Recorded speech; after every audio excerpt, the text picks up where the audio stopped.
Yes, perfect. Just Great. go ahead. Well, it's nice to be with all of you here today or tonight, depending upon where you are.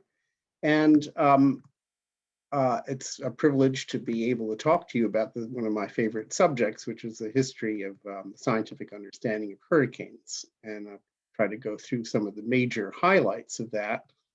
And I, for various reasons, psychologically like to think of it as consisting of four eras. What I call the era of early inferences, going back into the 17th century, actually. And then things really started to take off just after World War II. And there's a decade in particular where things advanced very quickly.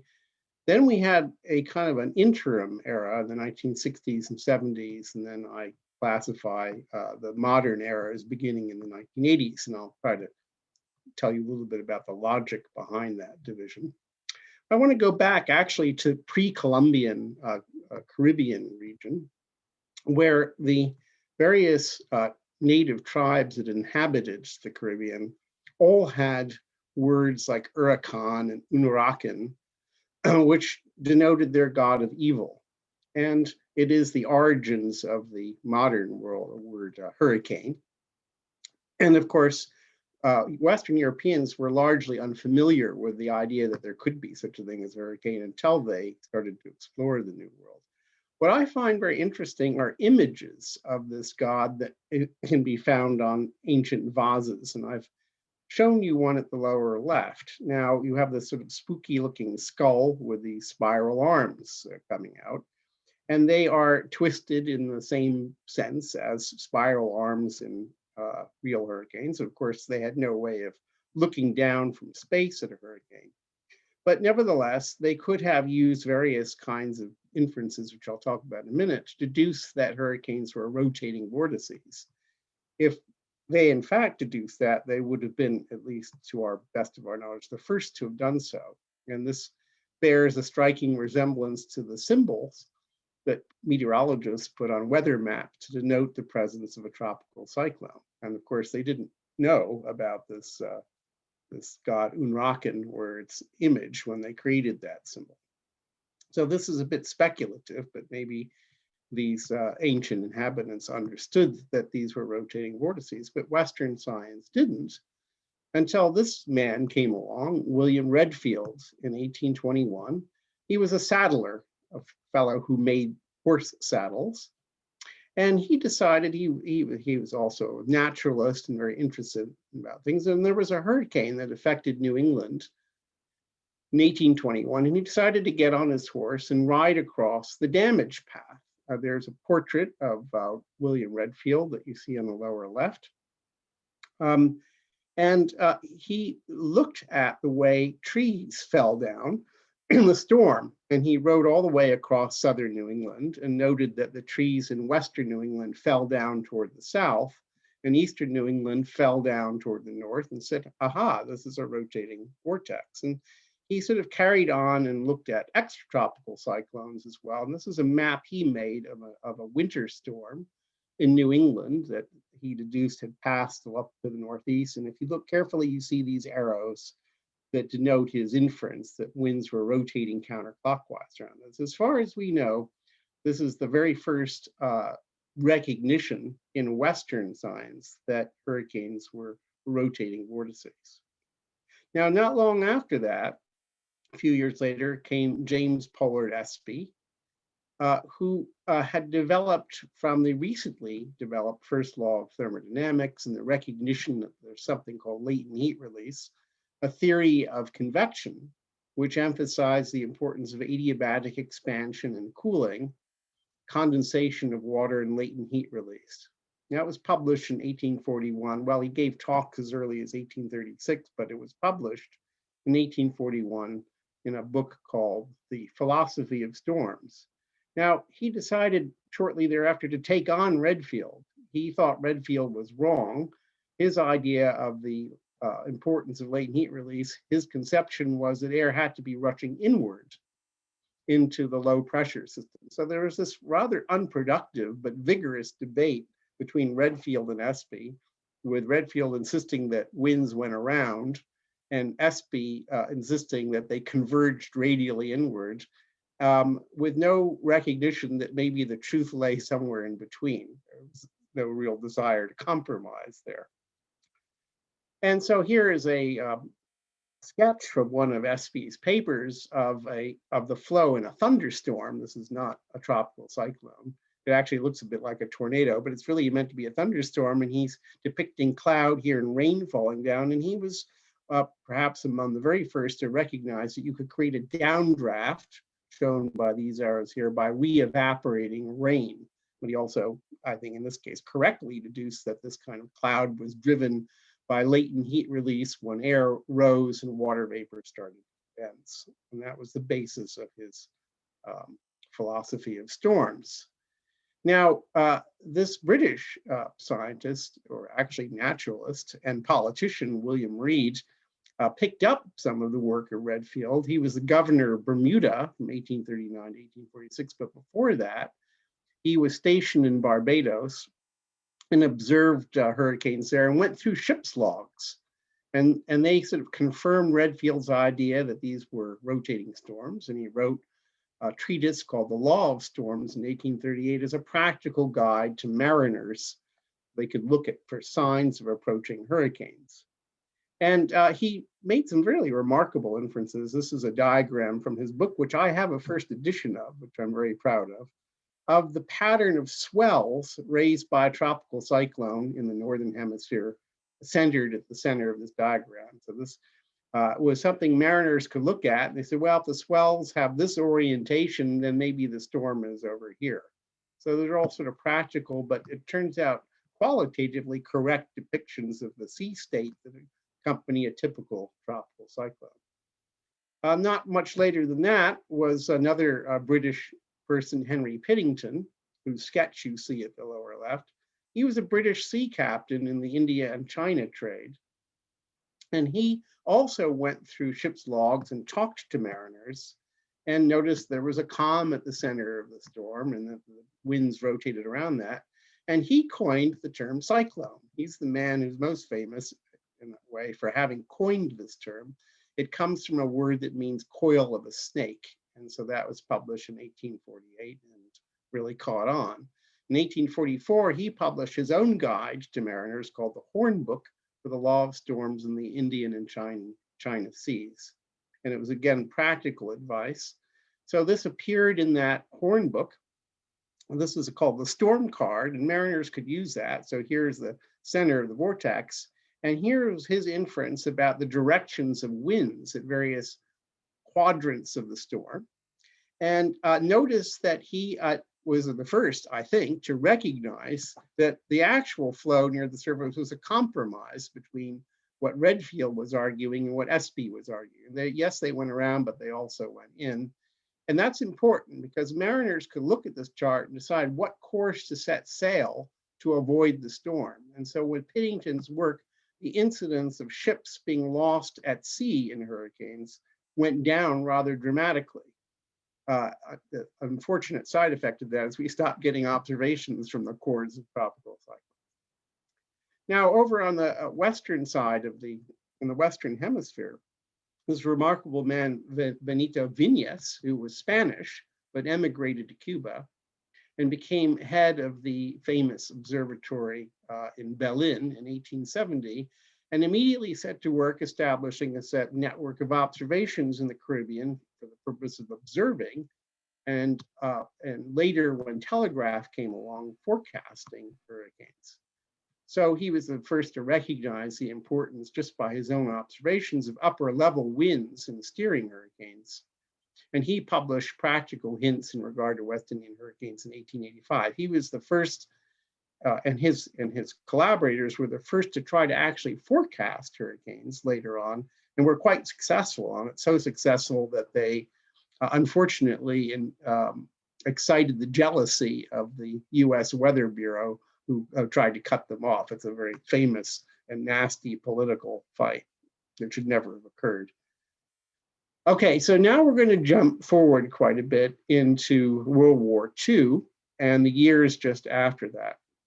in the middle of the war, of course, there are all these air bases, and we had all these daring young soldiers and pilots. And one of them, a colonel, Joseph Duckworth, on a lark, having deceived his superiors, took one of the training airplanes that you see a modern, well, it's not a modern version, but it's a sort of rehabilitated aircraft, called an AT-6 from an airfield in Texas, and deliberately flew into the eye of a hurricane. In fact, he did it twice. He came back, and his navigator was so upset about having been left behind. He said, well, get in, we'll go back.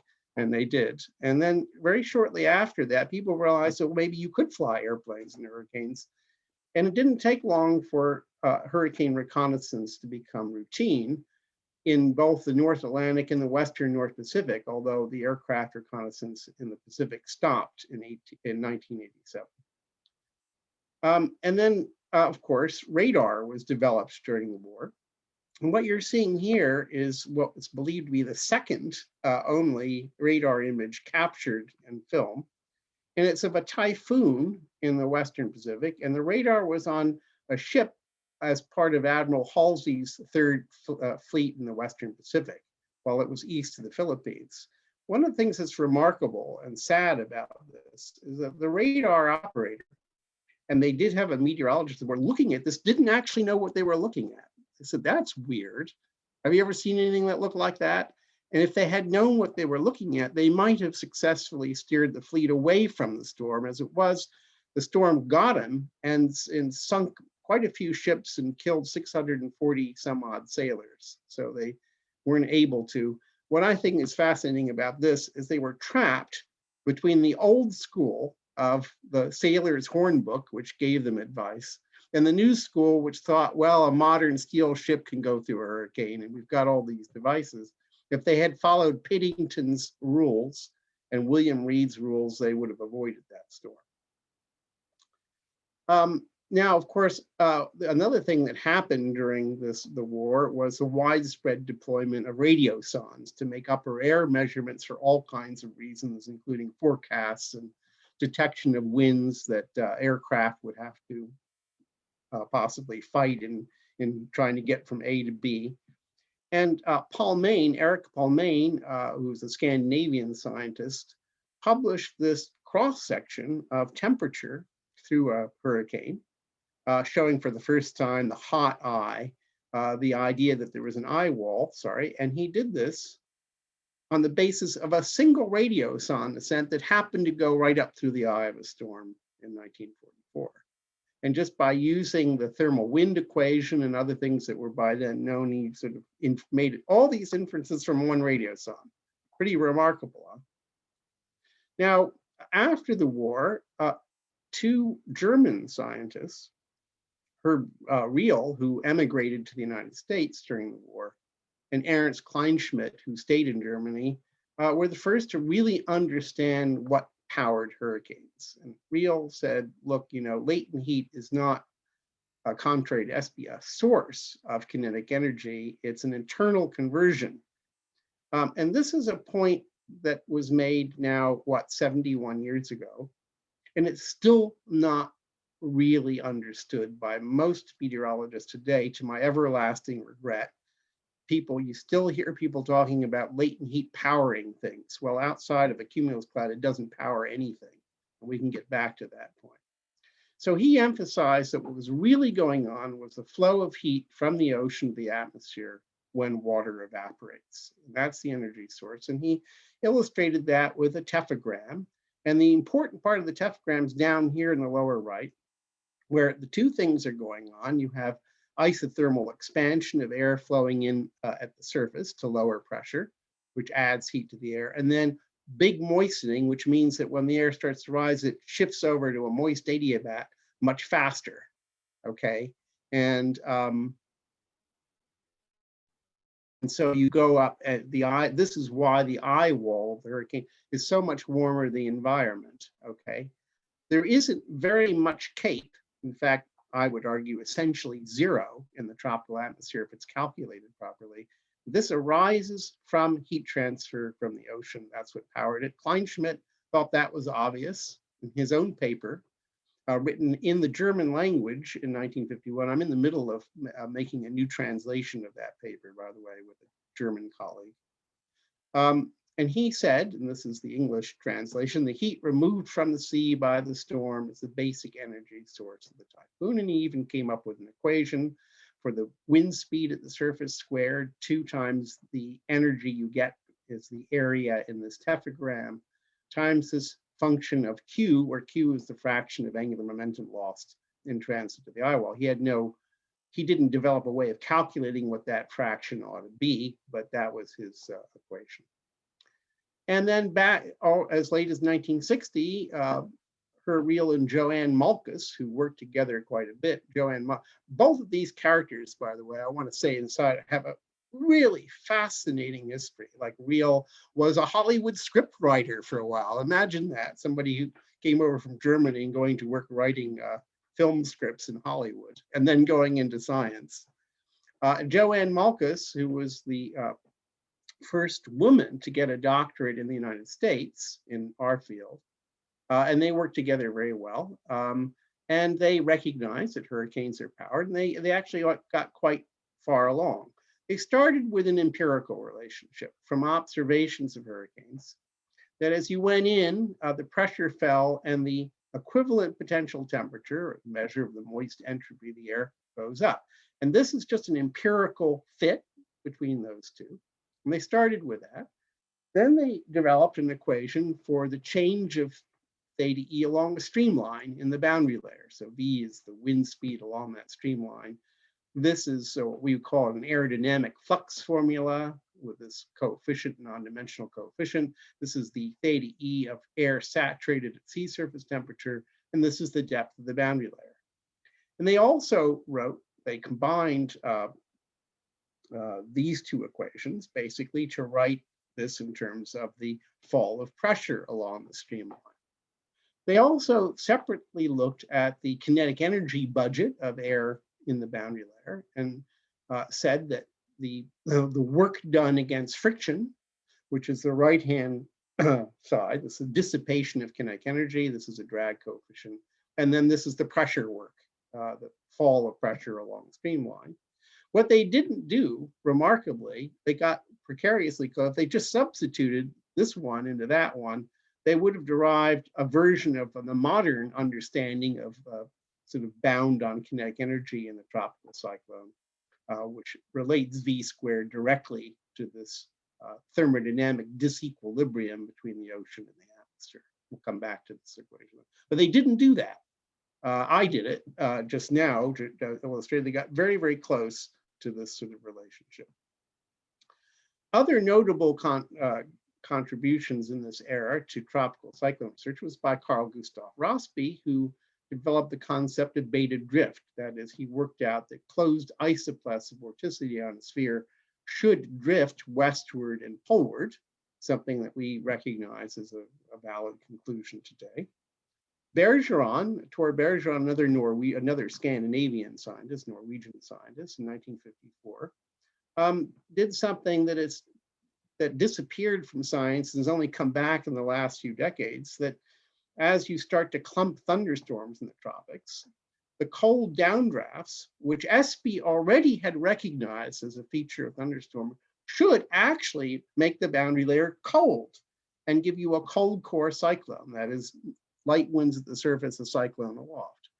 And once you establish this, if you later had surface heat fluxes into that cold air, that would what he would call invert the cyclone. We could describe this in modern parlance from Brian Hoskins' lecture as in terms of potential vorticity, right? And its boundary equivalent of that. This is a real thing that happens very frequently in actual cyclones, and it was recognized in 1954. So I want to emphasize there's a great deal of scientific progress. These two things I've just talked about are established science today, okay? In 1955, this is an interesting bit of history, we had 3 very damaging hurricanes right in a row in the United States, 1954, sorry, Carol, Edna, and Hazel. And because of that, the US decided enough of that, we're going to have to learn how to deal with these and forecast them. They established in 1955 the National Hurricane Research Program, which was led by Robert Simpson, who lived to be over 100 years old, just died a few years ago. And that became the National Hurricane Center later. And then also in the 50s, as you're probably aware, there was rapid progress in computation, and in particular, the numerical solution of the vorticity equation, which was going to be the basis of track forecasting eventually. Then, and this is one of the curious twists in this history, something pretty strange happened. Between 1958 and 1969, research on tropical cyclones kind of reverted to SB, the idea that they're a mode of releasing pre-existing convective available potential energy, or CAPE. And the thing that I think is so strange about this, all the work I just described by Riehl and Malkus and Kleinschmidt and Bergeron would just cast aside, or people were ignorant of it. I don't know which. And they completely ignored surface fluxes. And there were some rather bad consequences. So an American scientist, Banner Miller, in 1958, estimated if you released what he thought was the CAPE in the tropical atmosphere, you could estimate, and you assume that you weren't perturbing the pressure at the tropoballs, you could estimate hydrostatically the pressure drop in the eye. And then the earliest attempts to simulate a tropical cyclone in all of its glory in axisymmetry, Kasahara, Stan Rosenthal, Kuo, Yamasaki, didn't put any surface fluxes at all in their model. And they just loaded the atmosphere with conditional instability. And they couldn't understand why they couldn't get a hurricane. They basically got things that resembled tornadoes from that simulation. They're really narrow vortices that didn't have the structure of a hurricane. And they were smart enough to recognize they had failed, but they didn't know why, which I think is very, very odd. And then this was not helped by the publication in 1964 of a famous paper by Charney and Eliasson called Conditional Instability of the Second Kind, where they recognized correctly that rotation inhibits the release of instability, said you need an Ekman boundary layer, and then described the whole thing as a cooperation between Ekman convergence and convection, never asking where did the energy come from. And so the problem is that this theory basically grossly violates the conservation of energy. And they didn't worry about that. And then there was a slew of papers, particularly in the 1970s and 80s, on CISC. So it was a significant departure from earlier theoretical development. If you read their paper, they don't make one reference to any of the works that were by the German scientists, although Riehl was in the US and published in US journals. Malkus was an American. They didn't cite any of that stuff. And they emphasized the thermodynamic interaction of a vortex with convection rather than the ocean. It was energetically inconsistent, but it did displace all this earlier work in the 70s and 80s. So I think rather decisively, science took a giant step backward there. Now, we started to crawl back from that with the publication in 1969 of an interesting paper by Vikuyama, which is widely and I think correctly regarded as the first successful numerical model of a tropical cyclone. He did include surface fluxes, and he did sensitivity experiments that demonstrated the critical importance of the coefficients that govern those fluxes. But it's interesting because his initial condition loaded the atmosphere, as previous ones had, with CAPE. And so he did a linear analysis that seemed to confirm the CISC theory. So it was widely interpreted, I think falsely, as a confirmation of the CISC idea. Later researchers took that very model, took the conditional instability out, and found that there was a finite amplitude instability because of surface fluxes that did eventually lead to a perfectly nice simulated hurricane. I won't belabor this. It was a simple model, just 2 layers and a boundary layer, and it's a nice paper.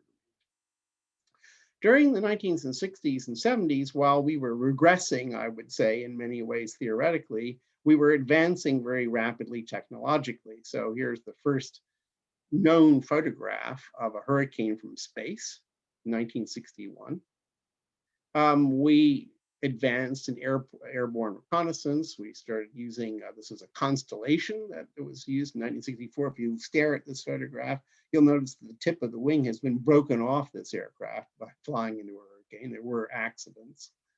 And then in the 70s, NOAA bought up these Lockheed WP-3Ds, which had been designed for hunting submarines, so that's their long tail. And of course, you probably are aware of some of what's been done with that in the meantime. Flying airplanes into hurricanes and deploying dropsondes revealed all kinds of things about their structure. This is a cross-section through Hurricane Inez of 1966, showing the equivalent potential temperature. Okay, and decisively verifying that there is a huge source of moist entropy of air flowing radially in and then up the eye wall. Okay. So at the same time that this very process was being ignored by theoreticians, it was being confirmed in observations. It's a very peculiar time in this whole thing. So the 70s and 80s saw a slow return to the idea of a surface flux powered vortex. Stan Rosenthal in 1978 was fooling around with an axisymmetric model and by accident turned off the cumulus parameterization, found that the vortex was perfectly happy to amplify anyway, and that it was, as Oyama's model, was sensitive to surface fluxes. And then in the late 70s, Doug Lilly developed a really beautiful sort of axisymmetric theory of the hurricane motivated by Rosenthal's results. But he didn't publish the work for reasons that always remain mysterious to me. Maybe he couldn't get the reviewers to accept it, given the enthusiasm persists. Rich Rotuno and I did this independently in the mid-80s and then discovered the earlier work of Doug Lilly. And so this has sort of led to the modern conception where we look at this whole thing as what we call a differential Carnot cycle. And you can come up with a quite accurate upper bound for the surface wind speed of a hurricane that depends on this air-sea thermodynamic disequilibrium. This is enthalpy, moist enthalpy. And it doesn't matter whether the difference is because of temperature or water vapor. It doesn't, this equation is silent about that, just wants an enthalpy difference. This is a thermodynamic efficiency, with this being the outflow temperature, and then this is the ratio of the flux coefficient for enthalpy to the drag coefficient. And that's been tested over and over again in numerical simulations and so forth. And that's quite close to what Malkus and Wheel would have derived if they had taken one more step. And if you look at from climatological data, it's easy to calculate this potential intensity. Here's the global annual maximum at every point from ERA interim data. Now, I'm going to show you a modern simulation done by my colleague, Tim Cronin, in which we do something quite different, which is we start from first principles and do radiative convective equilibrium numerically in a doubly periodic box. So all we have is a fixed ocean temperature, an atmosphere that's cooling radiatively, the radiation is calculated, and we run that forward.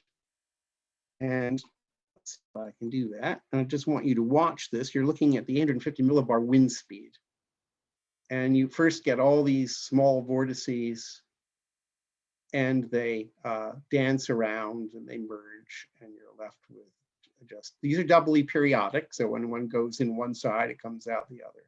Now, I want to tell you something you might not have imagined about this. There's no water in this, no water vapor, no condensation, no latent heat.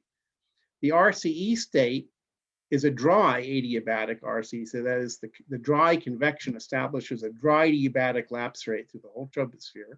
We start from that RCE state, theoretical RCE, so put that in a numerical simulation with no water vapor.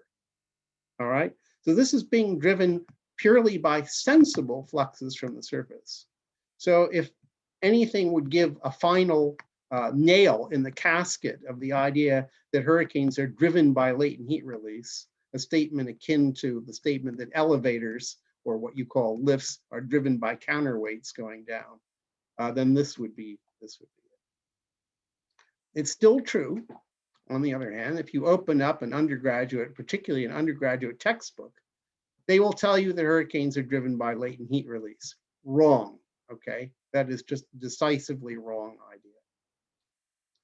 Now, in the 1980s to the present, there have been many rapid advances in basic understanding, also in technology and in forecasting skill. Now, this is a bit tongue-in-cheek, okay, but it's real. This is the annual number of peer-reviewed articles with the word hurricane or the phrase tropical cyclone in the titles, according to something that's no longer published called Meteorological and Geoastrophysical Abstracts. So it starts in 1980 and it goes to, I think, 2009. And so you can see this huge ramping up in the annual number of papers. Now, as it happens, this also coincided with an era when there was kind of a ramping up of North Atlantic tropical cyclone activity. So I ventured into social science and came up with a theory for this.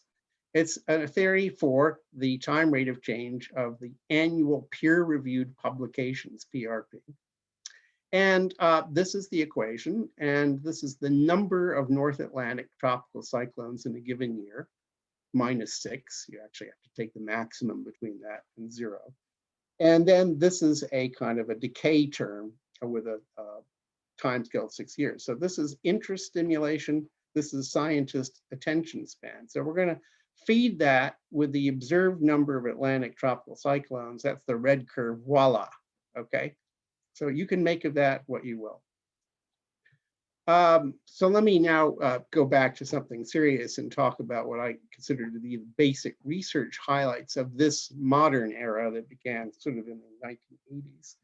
First of all, the rejection of the Siska idea fairly decisively in the end. The return to the older view established by the German scientists, Kleinschmidt and Riehl. Development of physically consistent potential intensity theory, a conclusive demonstration of ocean feedback on hurricane intensity. This also went through a period of reduction. The idea that cooling the ocean by stirring it, basically stirring cold water to the surface, could have a negative effect on hurricanes. People use actually incorrect reasoning to show that, to demonstrate that this couldn't be very important. Well, we now know that it's very important, and that's a whole subject that could be talked about. We refined the theory of tropical cyclone motion to include not just the barotropic Rossby beta drift, but baroclinic effects from, for example, the interaction of a displaced anticyclone at the top of the storm from the cyclone at the bottom. We quantified the structure of vertical motions in the storms, discovered and started to, although I think we have a ways to go, understand the dynamics of secondary eye walls, the importance of eddy potential vorticity fluxes in the outflow, and some papers described alternatively as angular momentum fluxes, as an important influence on the intensity of hurricanes. Further quantification of the very important effects of environmental wind shear on the motion of the storm, on the structure of the storm, and especially on its intensity. Further quantification of ENSO effects on particularly northern hemispheric tropical cyclones, although more recently also the southern hemisphere. The modulation of activity by the Madden-Julian oscillation. And then, you know, this is something I didn't really say, but already in the 50s and 60s, people started to understand that the vortex itself, because it has PV gradients, can support vortex Rossby waves. This idea was picked up in the 90s and has been very fruitful for understanding certain aspects of the storms. There has been progress in understanding tropical cyclone genesis. I'll come back to that at the very end. Through large-scale field experiments, much research in how cyclones transition into extratropical cyclones, very important. The surface fluxes at high wind speeds, we still don't really know how to formulate that. They depend on waves and sea spray. At high winds, they're almost exclusively carried by spray, and that's a very, very tough problem. In fact, I have a student doing her PhD on that. The identification, understanding of how winds in the middle of the boundary layer can exceed the value given by potential intensity theory. The development of the new field of paleotempestology has been really spectacular, looking for geological proxies of ancient hurricanes. That's a fascinating field unto itself. The emergence of research on long-term climate change effects on hurricanes, and this is just sort of starting up the identification of both physical and biogeochemical feedbacks of hurricanes on climate. You might be wondering, how can there be a biogeochemical feedback? You might like to ask that in the questions. Measurement technology has advanced enormously. This is just a NexRad image of a hurricane approaching Texas, showing the beautiful sort of polygonal eye wall structure in this storm. And of course, the radar is Dopplerized these days. The development of airborne Doppler radar mounted on aircraft like P3s. This is the first Doppler winds deduced from a hurricane by Frank Marks back in 1984. Now we have these spectacular three-dimensional like CAT scans of hurricanes showing the airflow. This happens to be a vertical section with the eye on the right, the eye wall where you see the flow in this plane from airborne Doppler radar. We're just starting to deploy drones. Here is a military drone called a Coyote, which has been, this sword has been beaten into the scientific plowshare, and it's launched from a P3, and it makes measurements in the boundary layer where it's dangerous to fly manned aircraft. Satellite imagery, needless to say, has become quite unbelievably detailed over time. This is a typhoon in the Western Pacific.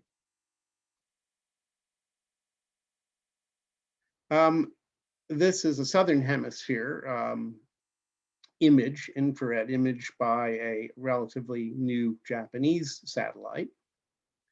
And then sea surface scatterometry from this active microwave scatterometry from space. Scatterometry from space gives you airflow, not in the core where there's a lot of rain, but at least in the exterior. This is Hurricane Sandy approaching the northeastern US. And numerical simulations have gotten so good that at least on short timescales, it's hard to tell the difference between satellite images and forecast brightness temperature from a mesoscale model. So it's been an enormous improvement in numerical simulation. And forecasting has improved a lot. This is just showing the forecast track error at various lead times, 12, 24, 48, 72. As a function of time going back to the 1950s, and particularly at the longer lead times, spectacular reductions in error. On the intensity side, we've also seen reductions, but not so spectacular. And we aren't able to quantify this going back as far because they didn't make systematic intensity forecasts until the 80s. But it's also true that it's hard to rule out the hypothesis that all of this intensity improvement came as a byproduct of the track improvement. That's an interesting problem. Okay. Well, I hope I haven't roared through this too quickly, but I want to finish up very quickly with a look ahead. I think this is dangerous for anybody to do. Nobody has this proverbial crystal ball.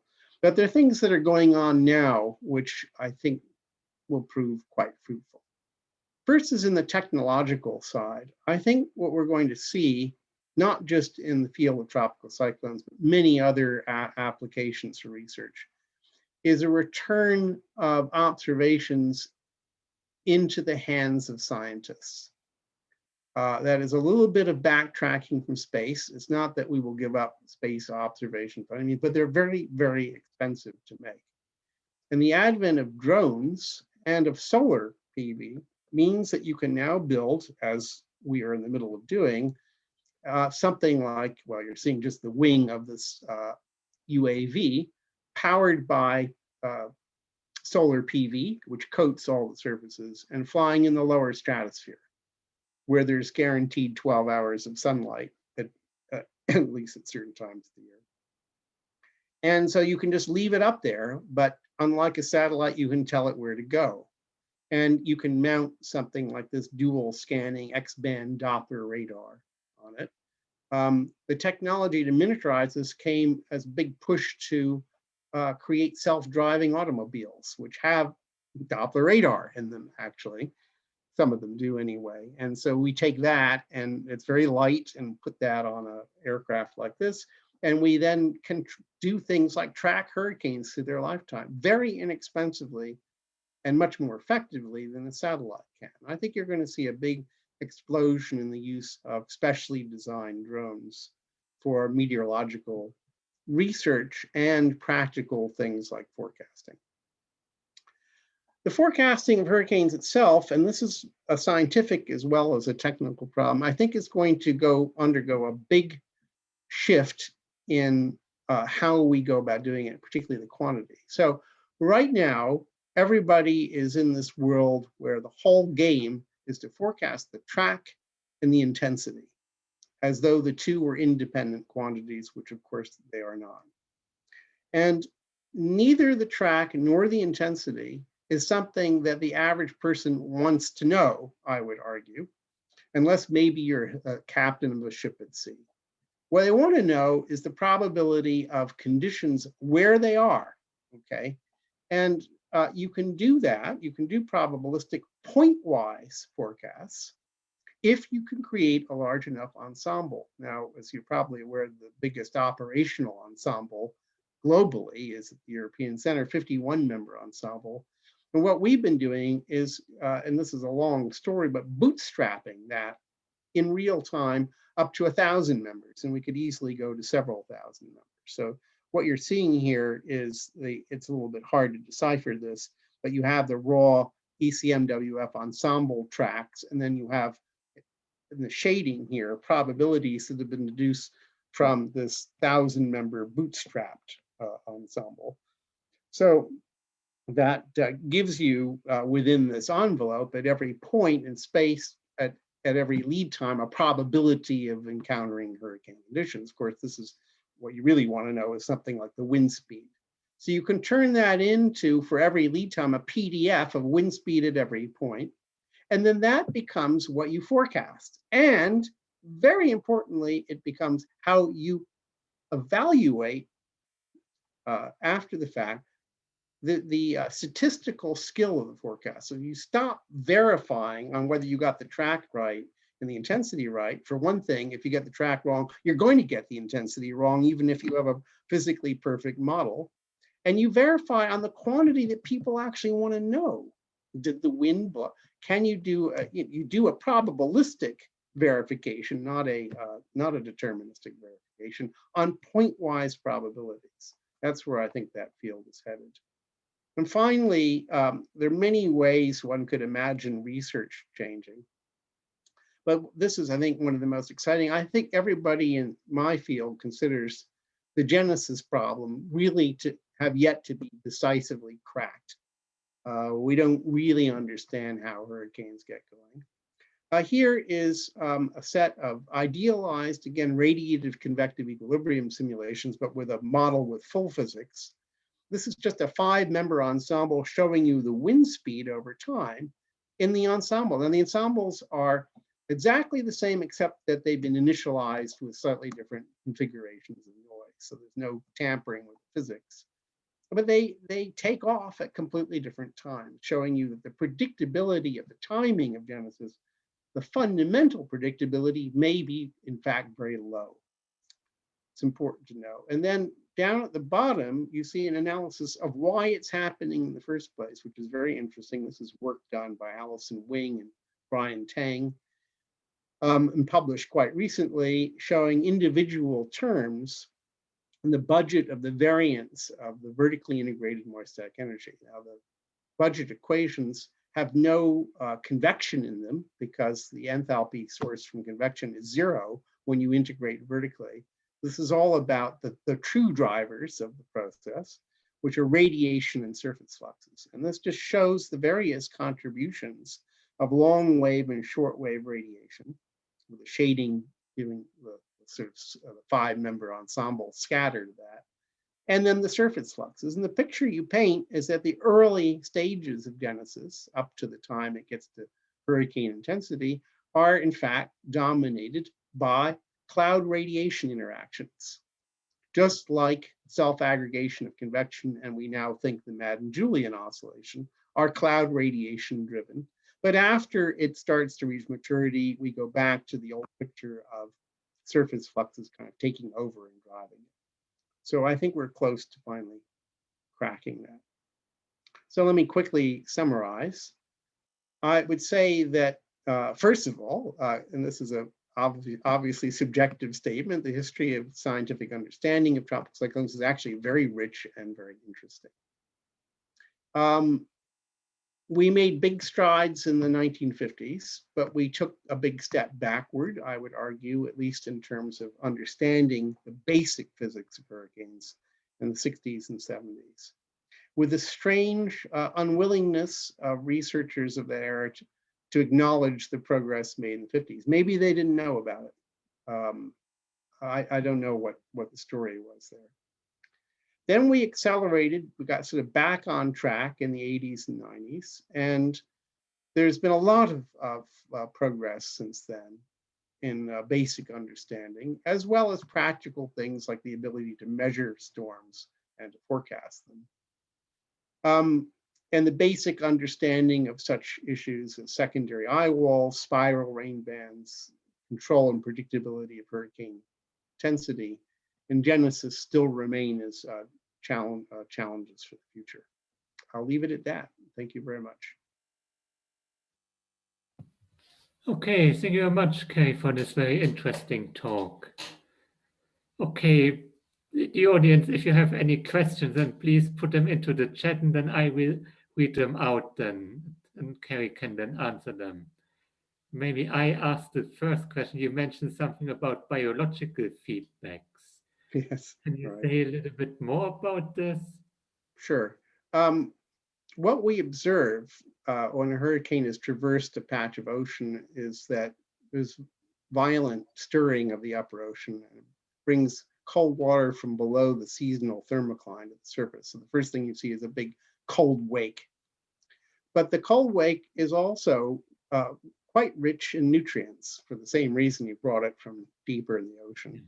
And you're suddenly exposing these nutrients to sunlight. And so there are phenomenal algae and phytoplankton blooms. This is well known now in the wakes. And it's beginning to recognize that if you sum up over all the hurricanes on the planet, this is a not entirely trivial contribution to the global uptake of carbon by the ocean. Well, there's two sides of the coin. There's a release of dissolved carbon dioxide when you create the wake, but then there's this biological uptake. So this is sort of new research, and it's kind of interesting, I think. Okay, that's very interesting. Okay, there's one question by Hans von Storch. Thanks for this intriguing presentation, but I wonder to what extent you can call it a history of hurricane research. Has there been no such findings reported, in particular in earlier times by seafaring nations such as France or Portugal?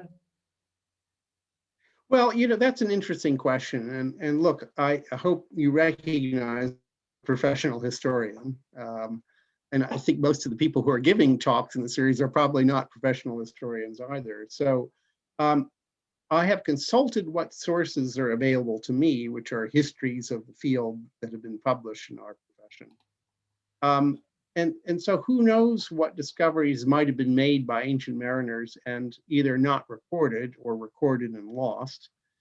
But this is as far as I know the history of the scientific understanding of hurricanes. I obviously couldn't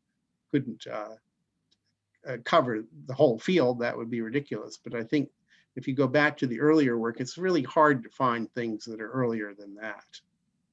Maybe professional historians could do so. Okay. There's another question by Anastasia Nicolaou. Thank you for this presentation. May I ask, do you think there is any room for novel tools such as machine learning on big data sets to improve hurricane prediction? Or would you argue we have enough of an overview of the parameters we need to improve our predictions with the current capacity?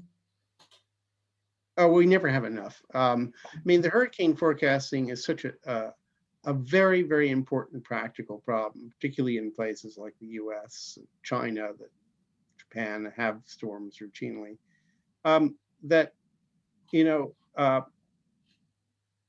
to get to the point where we can make skillful point-wise probabilistic forecasts, which I'm a very strong advocate of, you should throw everything you have at it, including machine learning. Now, I mentioned very, very briefly that we bootstrapped the European ensemble up to from 51 to 1,000 members. I said nothing about how you did that. There's not enough time. We don't use machine learning. We didn't use machine learning to do that, but you could. And you could use machine learning to go from the tracks to the wind as well. So yes, I'm sure that tool will prove to be an important one in our arsenal of tools. There's one question by Trond Iverson.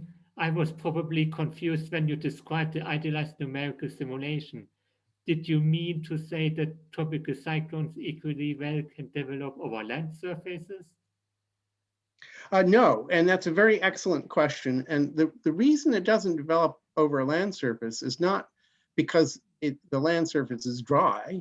It's because you can't conduct heat through the upper soil fast enough to sustain a strong cyclone. So the ocean is very important as a heat conductor. So in the experiment I showed you, the dry simulation, there was an ocean underneath in the sense that it was an infinite heat capacitor, but there wasn't actually evaporating water into the atmosphere. So if you had a liquid that didn't undergo phase change at the surface that could conduct heat rapidly. By the way, there are some exceptional circumstances that are common in Northern Australia, where if you take very hot sand and you suddenly make it wet with rain, it will briefly conduct heat very rapidly. And we think that actually can sustain tropical cyclones over land and even have a name for those storms, but that's kind of the exception. There's one question by Pinhas Albert. Any results on hurricane seeding or bombing? Could you repeat that? I didn't quite get the words. Are there any results on hurricane seeding or bombing? Feeding or bumping? Seeding. Can you provide some seeds in order to actually Oh, hurricane okay. develop? So you're asking about sort of weather modification. Is that a correct I interpretation? think that's the question. Well, people ask that all the time. The cloud seeding approach was this huge project, Storm Fury, in the 1960s. I could have talked about that. That tested in the field the seeding idea, but as you can imagine, trying to test a hypothesis in an uncontrolled experiment is very, very tough. And the idea is sort of theoretically kind of discredited that it would actually have much effect. The most important development or most promising might be what I call dynamical seeding, where you use the modern idea of sensitivity to initial conditions and use the adjoint of a numerical forecast model to decide what are the most sensitive perturbations you could apply to the flow. And you can imagine artificially creating a very small amplitude perturbation 3 days ahead of a storm making landfall, such that it would amplify by normal baroclinic processes and lead to enough of a perturbation of the weather that storm is steered offshore. So, I mean, that wouldn't require a lot of energy input to the atmosphere, but would require that you have confidence in their level of ability of what happens to that perturbation. So there are all kinds of ideas floating around. Treating the surface of the ocean is also potentially feasible. But yeah, it's a big subject. There's one question by Abdul Hanachi. Thanks for this stimulating talk. What is your advice for teaching mesoscale regarding hurricanes? Well, I think it's difficult because there aren't very many good textbooks out there, for example, that I know about that could be used. Certainly not at the graduate level for that. I think it depends on one's philosophy of teaching. I happen to be teaching a course in tropical meteorology this spring, which winds up with a discussion of hurricanes. And as usual in teaching, you try to boil everything down to its simplest but physically most accurate description. I don't know exactly what to say beyond that. There's a question by Laurent Lemery. What about history for the future? Are we ready to understand future evolution in a warming world? Yeah, that is a huge subject too, and a really important one, and something I've spent some time on is what's going to happen to tropical cyclones in the warmer world. We're handicapped by the fact that today's global models, although they have facsimiles of tropical cyclones, don't come anywhere near really resolving them. And so a lot of us are engaged in downscaling such models to produce more realistic climatologies. There was just a pair of consensus papers published, led by Tom Knudsen at Princeton, and I was on the long list of authors. And they, just in the last year, and it comes to, there are two things we're fairly confident about because the physics are easy. Hurricanes are going to become stronger. They may not become more frequent. And they're going to produce more rain. And those are both big hazards. And if you'd like to see more details, write me and I'll send you links to those papers. Mainly hurricanes, does this also apply to tropical storms in other regions? Are there the same conclusions mainly, or would this be different? Well, there are two things there. I mean, hurricane is a regional name for a tropical cyclone. They're all the same phenomenon, generically called tropical cyclone. Sometimes I'm sloppy when I use that term, hurricane. The work of which I'm aware, and some of the work I've done myself, suggests that the bigger increases in hurricane risk will occur in the northern hemisphere for the most part. We don't see a lot of change in most of the studies in the southern hemisphere, like the Southwest Pacific and South Indian Ocean. Some very interesting reasons for that. But if I had to say one thing that sort of narrows things down a little bit regionally, I'd say it's more the northern hemisphere. Okay, there is a question by Valerio Lembo on what is the level of agreement on how if hurricanes will be affected by climate change, but I guess you already addressed this. Yeah, I would just point you to these two consensus or summary papers where the lead author is Tom Knudsen, published in BAMS in the last year, Bulletin of the American Meteorological Society. That's the best consensus that we have at this point. There's a question by Joao Martins. Can you talk a bit about the expansion of the area of tropical cyclones occurrence in the northeastern parts of the ocean basins? For example, increased risk of Southwest Europe, for example, of being hit by tropical-like storms? Yeah, that's an important question. What we would have predicted theoretically and what we see in models is that as you raise the temperature, this quantity called the potential intensity, which is an upper bound on intensity, goes up pretty slowly in the deep tropics, but goes up somewhat more rapidly in the subtropics. And we understand why that's true, by the way. It's very interesting.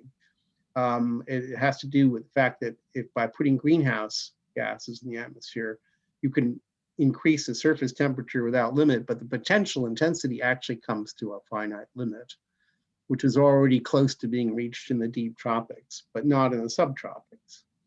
And we see in the data that hurricanes or tropical cyclones are reaching their peak intensity further poleward than they had been, at least in some places. So we're worried about the greater incidence of higher latitude tropical cyclones and as a consequence, higher latitude extratropical transitioning cyclones. Okay, two more questions. Axel Kleitor asks, thanks, great talk. Would you think that the overall dissipation by a hurricane over its lifetime is limited by heat storage in the ocean mixed layer? Yeah, I mean, that's a very good question. Let's put it this way, if we didn't allow mixing of the upper ocean, of course, we would get hurricanes that would be even stronger, and there would be a limit to the power dissipation. it's a complicated question to answer. If we look at what we call tropical cyclone worlds, which are model worlds, where you basically have rotating radiative convective equilibrium, and all you see are tropical cyclones, we have very good understanding of what limits the power dissipation. It's basically sunlight, and then thermodynamic efficiency. In the real world, there are all these other limiting factors, shear and the heat capacity of the upper ocean. It requires a much longer answer than I have time to give, I'm afraid. Okay. The last question, Hans von Storch, he just asked whether you have some publication on the material you presented, some kind of review paper about the history of hurricane or tropical cyclone research. Yes, I have a paper that covers some of this material. You may be aware that in celebration of its 100th anniversary, 150th anniversary, the American Meteorological Society, no, 100th anniversary, the American Meteorological Society published a monograph which has these chapters on the history of the field. And I wrote such a chapter on progress over the last 100 years in hurricane research, which has some of what I talked about today. And if you write me, I'll send you a link to the paper. Okay. Thank you very much. Okay, then we can stop here. Thank you very much again, Kerry, for this very interesting talk.